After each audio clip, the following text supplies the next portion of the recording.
Welcome to Fox 54 News at 6. I'm Kenesha Dees. Temps are starting to fall once again, bringing cold weather back to the Tennessee Valley. Let's take a look at the sky from earlier today. You could see minimal clouds, lots of sunshine, lots of pretty blue, but it was still a little chill in the air. Joining us tonight is Fox 54 weather impact meteorologist Emily Owen. Emily, it was a little bit warmer, but since then, now that it's dark, it's getting colder. Yeah, we are only going to get colder from here. The one thing, though, that's going to do it for us is the winds. The wind speeds are really going to start to pick up once our temperatures really begin to drop off, and that's going to lower our wind chill values. So wind chill values heading into tomorrow could reach as low as -5. So temperatures right now across the Tennessee Valley for the most part are right at or a little above freezing. 34 right now in Moulton. We're sitting right at freezing in Florence and in Russellville.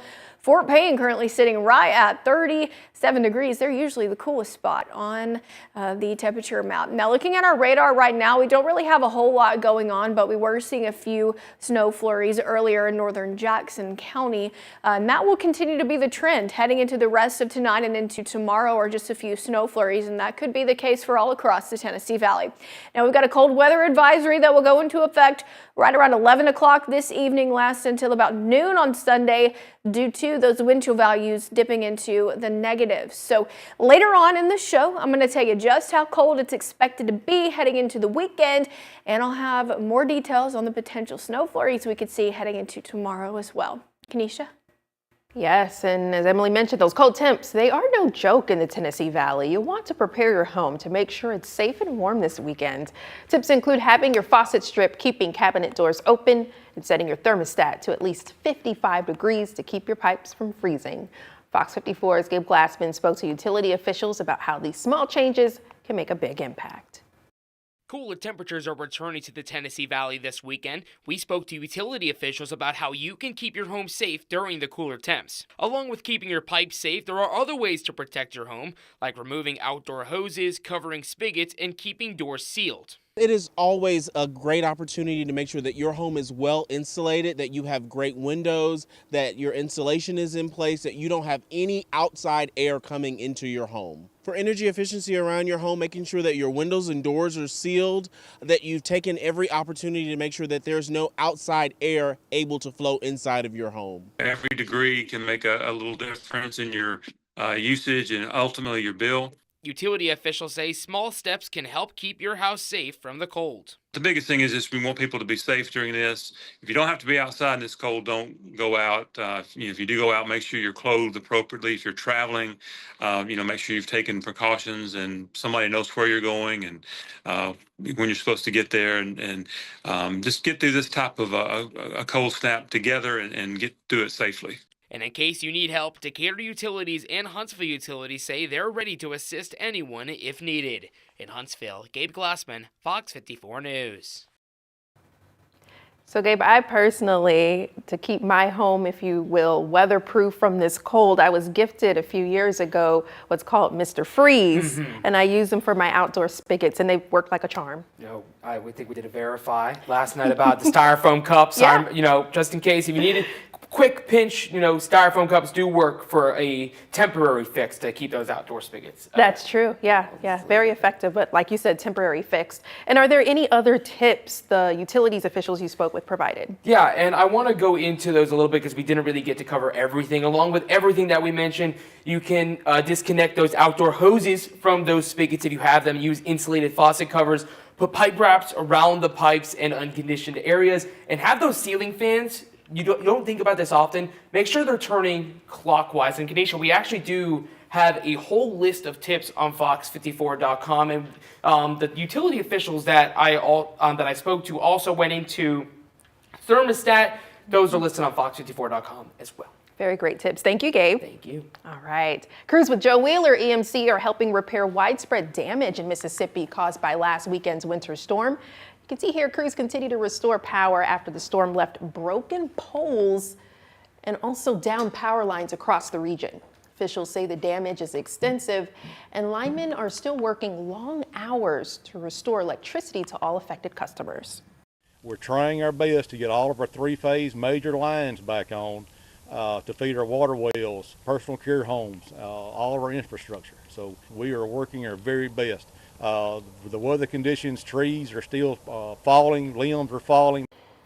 Wow, well, Joe Wheeler EMC praised the skill and dedication of its crews and is asking you to keep crews in your thoughts as they help Mississippi communities recover. As many in Nashville are still without power, one homeowner says her HOA threatened to fine her for using an emergency generator. The woman says she purchased the generator you see on your screen to help stay warm when her power was taken out by that winter storm. But just hours after setting it up, she received an email from the management company telling her to remove it. The HOA says the generator was a fire hazard and didn't fit the community's aesthetic standards, threatening to fine her if she didn't comply. After repeated requests, the HOA agreed to grant the woman an exemption to use the generator until her power is restored. For more weather coverage along with 24/7 radar, check out our live stream on Fox 54 Plus like you're doing right now. Check it out right here. Download on your TV, watch for free. An Ardmore woman headed to court after allegedly assaulting her mother with an ashtray. According to court documents, Taylor Lyde, pictured here, faces charges of attempted murder and assault after allegedly attempting to kill the victim, her own mother, with an ashtray back in 2024. Lyde was brought to the Limestone County Jail this week to await her arraignment set for April 1st. She's held on a $50,000 bond. An Army private will spend the next 20 years behind bars after pleading guilty to the murder of a fellow soldier in their Alabama barracks. Private Brian Jones Jr. admitted to killing Private Abdul Latifu at Fort Rucker back in 2023. During a court-martial that ended Wednesday, Jones received a sentence equivalent to 20 years and 6 months in military prison, along with rank reduction, forfeiture of all pay, and a dishonorable discharge. Jones will serve his sentence at the military's maximum security prison at Fort Leavenworth. A months-long forgery investigation in DeKalb County has finally led to an arrest. The DeKalb County Sheriff's Office says deputies conducted a traffic stop yesterday where they found Javier Ferrer Huerta, the primary suspect in the investigation. Deputies gathered evidence from Huerta's car and later got a search warrant for his home. Inside, deputies say they found multiple fake IDs, equipment used to make fake IDs, guns, and cash. Deputies arrested Huerta and charged him with trafficking stolen identities and also notified the Department of Homeland Security of his immigration status. We've learned tonight an early morning townhouse fire in Madison left one woman dead. Madison Fire and Rescue said crews were called at 4:45 this morning after reports that someone was trapped inside the fiery townhouse. You could see pictures of it. Crews arrived to find the home engulfed in heavy smoke and flames. Firefighters found a woman inside, and the Madison County coroner pronounced her dead at the scene. The department says the home is a complete loss. They also say neighboring units suffered smoke damage. Crews still working to restore water service in West Lauderdale County after service was shut off yesterday. Officials say they're seeing improvement at the Scott tank, but are still working on lines connected to the Browntown tank. For now, the area is still under a boil water advisory. Authorities say you should bring all water to a rapid boil for at least 1 minute before using it. The advisory will remain in effect until water service is fully restored and bacteriological tests confirm it's safe. Free bottled water is available at the Cloverdale Volunteer Fire Department and the WLWA administrative offices. More charges are coming to a former Trinity United Methodist Church daycare employee in Huntsville, accused of having inappropriate contact with children. What began as a single report has since grown into a widening police investigation, with court proceedings now moving forward. 24-year-old Cameron White was terminated after the church became aware of the allegations.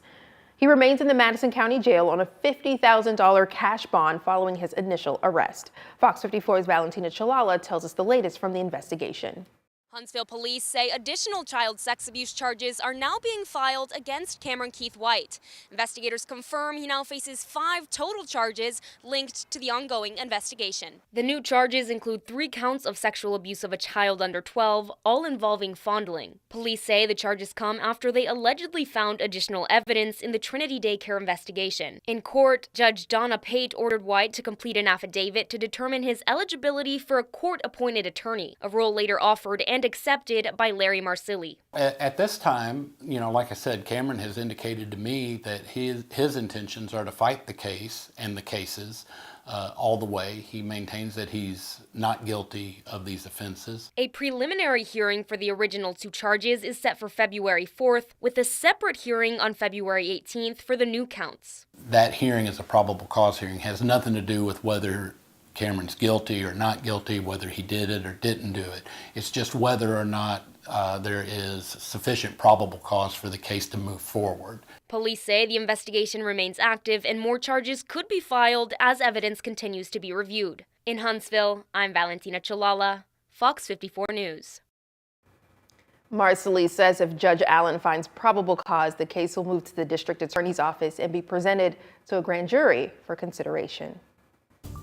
Madison City Council says yay on half-cent tax going to schools, so it stays. More details on their decision up ahead.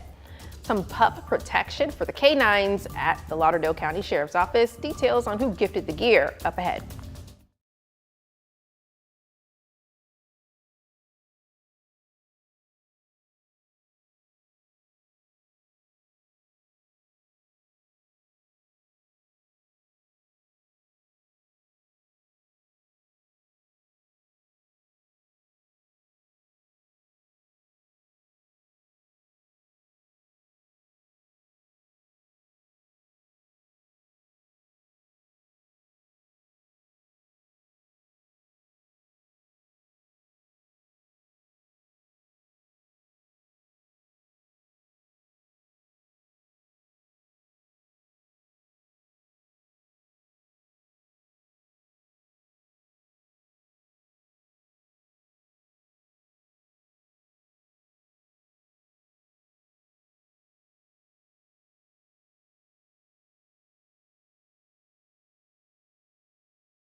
The Madison City Council has extended a half-cent sales tax. During last night's meeting, the City Council voted unanimously to remove the measure's original sunset provision, ensuring the revenue continues to support the city's schools beyond its original 2027 expiration date. Since 2009, the tax has helped fund Madison City schools by helping upgrade classrooms, facilities, and campus infrastructure, which included renovations at James Clemens and Bob Jones High Schools. The Broadway Theater League of Huntsville announced another performance of The Sound of Music canceled, this time due to a mechanical issue. BTL says the production needs replacement parts for the tour sound system. Saturday and Sunday performances are expected to take place as scheduled, but this is the third performance to be canceled after a crew member was injured during Tuesday night's performance, and last night's performance was canceled for technical difficulties. A former state representative is challenging John Wall's bid for the GOP nomination for lieutenant governor. Gil Isbell, shown on your right, says he's challenging the candidacy of John Wall, shown on your left, alleging Wall had a Tennessee driver's license in 2023 and was registered to vote in Tennessee back in 2020. Alabama requires candidates for lieutenant governor to have lived in the state for at least 7 years before Election Day, although there is a significant gray area in the law. In a statement today, Wall said he has a second residence in Tennessee and is confident he meets the eligibility requirement.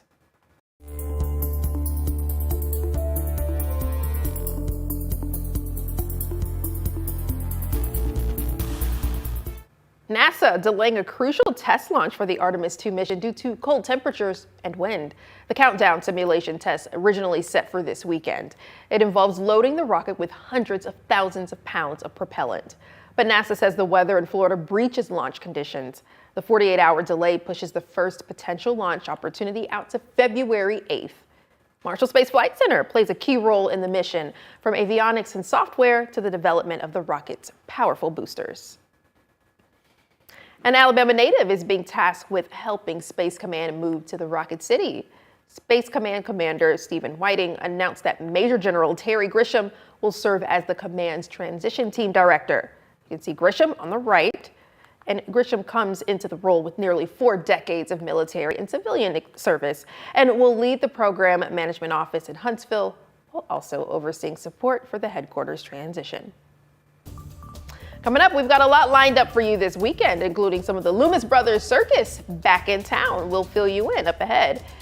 And during this weekend, Emily, it's going to be chilly, I hear. Yeah, if you thought it was cold right now, just wait until we get to about this time tomorrow. Air temperature is going to be in the lower teens. I've got your full forecast coming up right after the break. Stay with us.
Now, the Tennessee Valley's certified most accurate forecast from the FOX54 Weather Impact Team.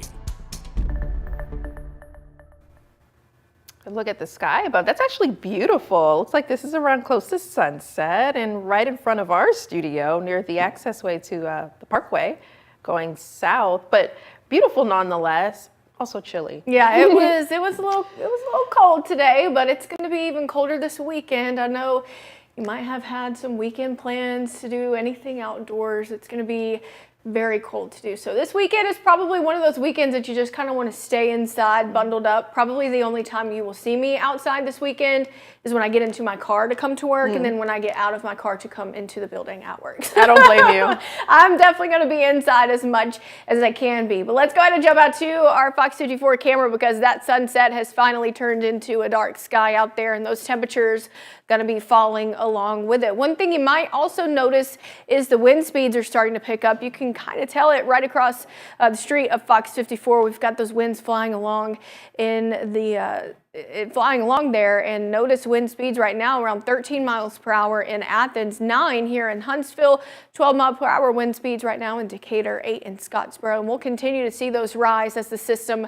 that's expected to move through grows closer and continues to move through. That's going to up those wind speeds and potential wind gusts up to around 30 miles per hour heading into tomorrow. That's why that wind chill value is going to be really, really cold. So we don't have a wind advisory just yet across the Tennessee Valley. No indication whether they're going to extend this more northward. That does include us. But for right now, it just kind of borders us. So Marion, Winston counties, Blount County included within this, as well as Cherokee and Etowah. So not the Tennessee Valley just yet, but it does border us here in the area. Temperatures right now are right at or a little below freezing. Some of us still hanging on to above freezing. 33 right now in Coleman, 29 in Pulaski, 32 in Russellville. We're sitting at 37 degrees right now in Fort Payne. Now temperatures going to continue to get on down there. Now notice northern Jackson County starting to pick up on a little bit of a snow flurry, especially in the Stevenson area, and we've been watching this. That's when we're going to start to see those accumulation potentially happen in Bridgeport, Stevenson, minor accumulation. It's not going to be anything like a winter wonderland like you're probably all hoping and expecting, but we will continue to be tracking snow flurries like this heading into the rest of tonight and even into tomorrow, because we will have those really cold temperatures. Now, we have a cold weather advisory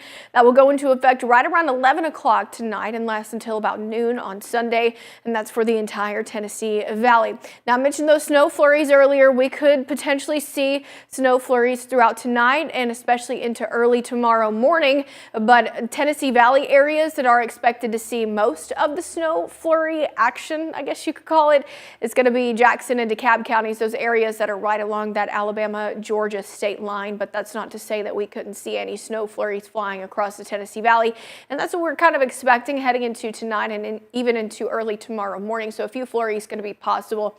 Otherwise, it's just going to be really, really cold. 16 is the forecasted low for tonight. Now we've got a winter weather advisory in effect for Etowah and Cherokee counties. Those are the only areas that really border us here in the Tennessee Valley, so we're not expecting any winter weather mischief. We're just going to be dealing with the really, really cold wind chills that could reach as low as -5 heading into tomorrow. So remember your cold weather safety tips: dress in layers, protect your pipes, check on your neighbors and your family members. If you're going to use a space heater, do it safely and keep those pets warm. Now, after this weekend, our next chance for rain comes Tuesday into Wednesday. After this cold weekend as well, it looks like we've got a little bit of a warm up heading our way. We'll see those high temperatures finally reach the mid and upper 50s by about Tuesday. And mentioned earlier, next chance for rain comes Tuesday into Wednesday of next week. Yeah, and with all those cold temps, the Alabama Department of Public Health urges you to recognize the signs and symptoms of hypothermia and frostbite. The signs of hypothermia include shivering, confusion, memory loss, and drowsiness. The signs of frostbite include numbness, firm or waxy feeling skin, and white or grayish skin.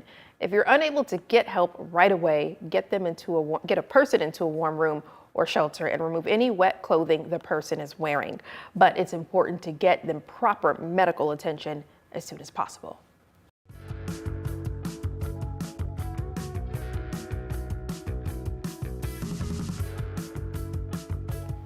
Yes, the weekend is here. Even though it's cold, there's still so much to do across the Tennessee Valley. A blend of classic charm and modern thrills is coming to Alabama A&M this weekend as the Loomis Brothers Circus comes to town. Performances are scheduled for today, tomorrow, and Sunday at the Agribition Center. Tickets start at $30 for one adult and up to 2 children. Calling all hockey families, the Huntsville Havoc is giving away free jerseys to children tomorrow night during Youth Jersey Night.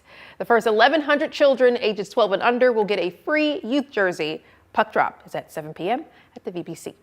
And Bird on the Mountain is hosting Birding at Burritt tomorrow. The family-friendly event features a falconry demonstration, guided birding hikes, a barnyard visit, and Tommy Howell's Beauties of the Sky presentation. That event starts at 10 a.m. and is included with the price of admission. As always, if none of this is your style, visit our website, fox54.com, for a full list of this weekend's happenings. Well, check this out. Look at this little cutie. A K9 with the Lauderdale County Sheriff's Office was gifted with a new custom-made bulletproof vest. The nonprofit Vested Interest in Canines, Inc. donated the vest to K9 Ace, providing critical protection while on duty. To qualify, canines must be at least 20 months old, actively employed, and certified with law enforcement or related agencies. Each vest has a value of nearly $2,000 and weighs 4 to 5 pounds. Congratulations, Ace. Heading into Saturday, the Alabama A&M Lady Bulldogs are riding a 7-game win streak. We'll talk to head coach Dawn Thornton about her team's latest efforts next in sports.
Fox 54 Sports is sponsored by Alpha Insurance.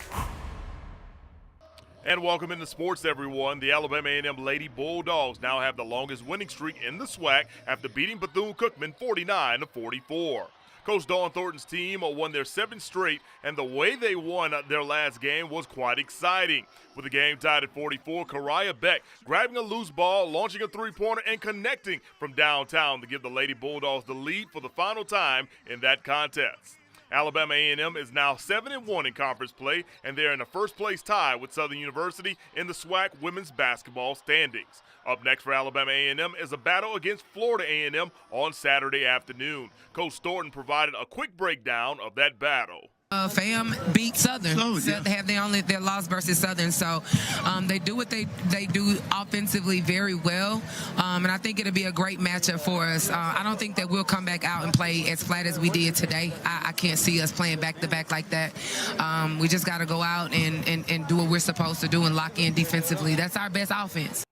As we mentioned, the A&M Lady Bulldogs are tied for first place with Southern University heading into Saturday. Now, the Lady Bulldogs and Lady Jacks will square off next weekend in the state of Louisiana. But first things first, Lady Bulldogs must handle business tomorrow when they play host to FAMU at the Event Center. Tip-off on the Hill is set for 2 p.m. with the women. The men will begin shortly after 4 p.m., and both games will stream live on SWAC TV. That does it for sports. I'm Mo Carter. Coming up on Fox 54 News at 9, a local shelter opening its doors to keep people from sleeping in the cold. We'll show you how they're preparing after 3 weeks of increased traffic. And with temps getting colder, you need to take steps to protect your pipes. We spoke with local experts about keeping your pipes from bursting. Finally, Blue Origin is hitting pause on its space tourism program for the next few years. We'll tell you why tonight at 9. Well, let's get one final check on our 7-day forecast. Heading into the weekend, we've got a cold weather advisory that will be in place until about noon on Sunday. Waking up tomorrow morning to the teens, that carries over into Sunday. Tomorrow's high temperature only reaching the mid-20s, but after tomorrow, we do have a little bit of a warm up heading our way. By Tuesday of next week, we'll be back in the mid